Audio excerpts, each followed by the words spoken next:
Sejam todos muito bem-vindos. Se você está endividado, eu vou te mostrar 2 caminhos que você pode seguir para limpar o seu nome de vez, e um deles você ainda pode receber dinheiro ao invés de pagar.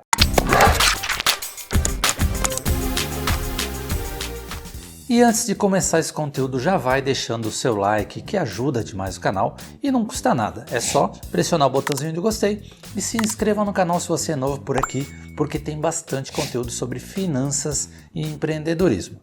E lembrando que esse vídeo não é um incentivo a você não pagar as suas contas. O correto é você honrar com as suas dívidas. Se você fez uma dívida, você paga as suas dívidas. Porém, existem alguns caminhos e todos esses caminhos estão dentro da lei, tá?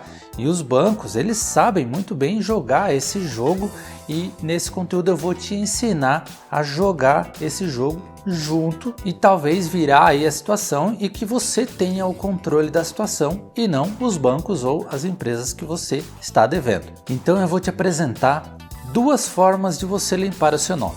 A primeira é você pagar as suas dívidas e a segunda é você não pagar as suas dívidas. Se você optar por essa primeira opção, só pague se for uma negociação à vista, tá? Nunca refinancie a sua dívida, porque aí você vai ter muitos juros sobre essa dívida. Então economize, guarde dinheiro, porque aí você pode fazer uma proposta de quitação à vista dessa dívida e aí ainda ganhar um desconto, tirar juros e tudo mais. Então aqui vai uma dica sobre proposta à vista de dívida, tá? Vamos falar de dívida quando você já está devendo há algum tempo. Não é o financiamento da sua casa, coisas que você está pagando não são dívidas, tá? São parcelas que você paga. Então vamos lá. Quando você for quitar uma dívida à vista, quanto mais tempo você já está devendo, menos você vai pagar para quitar essa dívida. Isso por quê? Quanto mais tempo passa a sua dívida, se você já está devendo há 1 ano, 2 anos e não paga, essa dívida o banco ou a empresa credora já toma isso como perdido. Eles acreditam que você não vai pagar, não tem como pagar. Então o que acontece? Quanto mais tempo passa, mais fácil é você fazer uma proposta de um valor mais baixo e eles aceitarem. Porque se eles já perderam todo o valor, se você tem uma proposta de metade do valor, é vantagem, afinal eles não iam receber nada, não é verdade? Então, quanto mais tempo você deve, menos você paga a sua dívida. Dessa forma, quando você conseguir uma negociação que você tem condições de pagar, então você tem o controle da situação. Você escolhe, não, agora eu tenho como pagar, então agora eu vou pagar. É você que decide. E isso não é com base num sonho meu, numa imaginação, eu acho que é assim, não. Isso é com base em casos reais que eu presenciei, que eu já vi acontecer. São situações que realmente são verdades. Isso tudo é com base em casos reais, tá? Agora falando então sobre o refinanciamento. Primeiro que nunca refinancie a sua dívida que você já não dá conta de pagar ela, então você não vai dar conta de pagar o refinanciamento. Mas vamos lá, eu vou dar um exemplo aqui como se você tivesse pego então no banco R$10.000. Independente para quê? Você vai pagar então 12 parcelas de R$1.200. Isso vai dar com os juros R$14.400. Muitas pessoas nem somam as parcelas para imaginar quanto elas estão pagando de juros, mas o correto é fazer. Então você vai estar pagando 4.400 de juros para 10.000, tá ok. Não é 1.000 maravilhas, mas tudo bem. Vamos lá.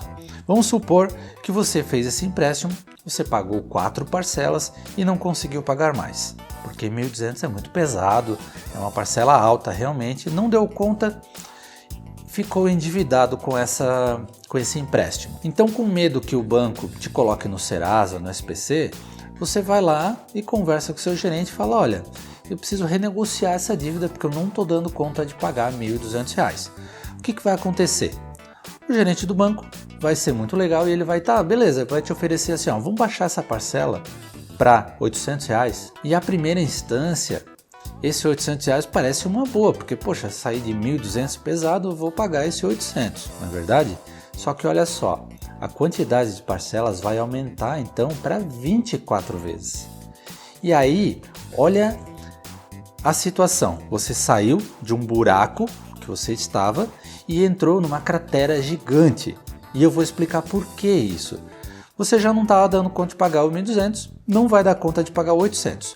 Mas olha só, você já pagou 4 parcelas de R$ 1.200. Isso dá R$ 4.800 que você já pagou. Agora você tem mais 24 parcelas de 800 e somando essas parcelas dá R$ 19.200. Isso mais os 4.800 que você já pagou. Então, somando toda essa bola de neve, você vai ter que pagar R$ 24.000 em um empréstimo de R$ 10.000. Então, o banco adora quem está devendo. A pessoa que é uma devedora, ela é o maior ativo de um banco, porque quanto mais ela deve, mais eles cobram juros e mais o banco ganha dinheiro com isso. Então, por isso, refinanciar uma dívida é um péssimo negócio, pelo menos para você. Para o banco é uma maravilha. Então, só renegocie a sua dívida se for para pagar à vista com desconto. Agora, eu não vou refinanciar, eu não tenho condições de quitar à vista, então eu vou optar por não pagar a dívida. E você pode fazer isso dentro da lei, tá? A primeira opção de não pagar é através da prescrição da dívida. A prescrição ela está na lei, no artigo 206 do Código Civil.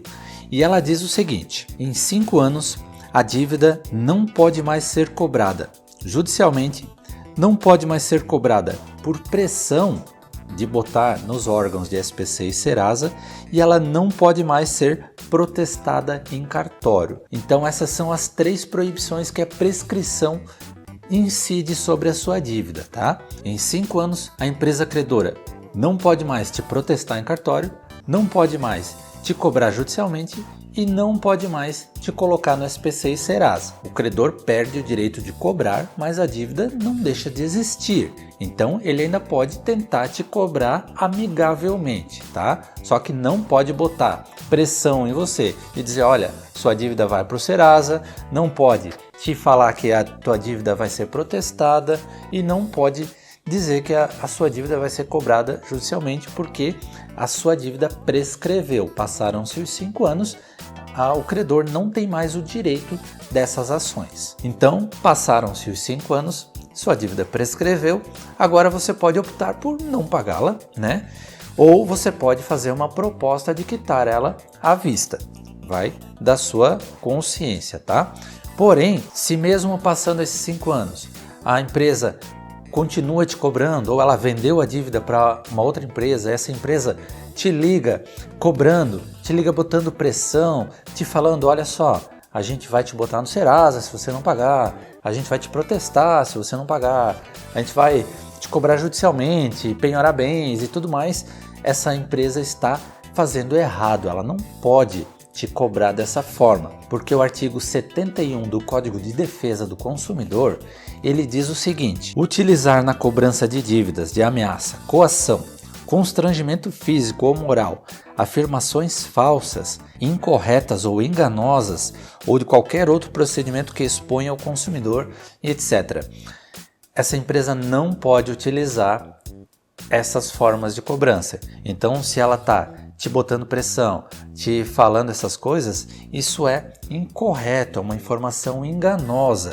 E aí você pode receber uma indenização por estar sendo cobrado dessa forma. Então, para receber essa indenização, você vai no juizado de pequenas causas, com base no artigo 71 do Código de Defesa do Consumidor e pede uma indenização por essa cobrança.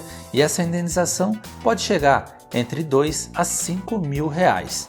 E aí, olha só, se você fizer isso e receber essa indenização, você pode pegar o valor da indenização e fazer uma proposta para quitar à vista e ainda, se bobear, sobra um dinheiro para você.